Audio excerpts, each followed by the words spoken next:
The United Nations and rights group have been repeatedly stressing that journalists in Yemen are under attack from all quarters, especially in Houthi-controlled areas. They are killed, beaten, and disappeared. They are harassed and threatened. They are jailed, sentenced to death for merely trying to shine a light on the violence of war. This report has more details. Yemen's media underwent a dramatic shift in the wake of the conflict.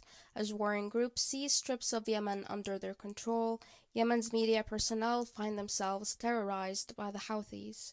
In 2015, a group of 10 journalists were abducted by the Houthis during a raid in the capital Sana'a. The Houthis sentenced the journalists to death for their alleged collaborations with the Arab coalition.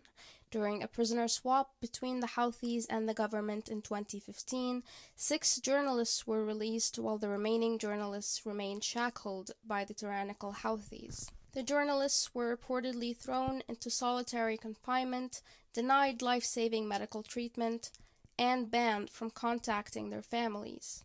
But journalism isn't the Yemenis' only hope of staying in the know.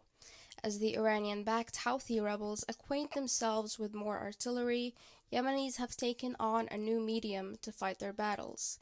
In a country where illiteracy runs rampant, radio flourished as a tool to reshape the narratives surrounding the war. Houthis quickly caught on to this fact and have since waged a relentless battle against media outlets and radio stations.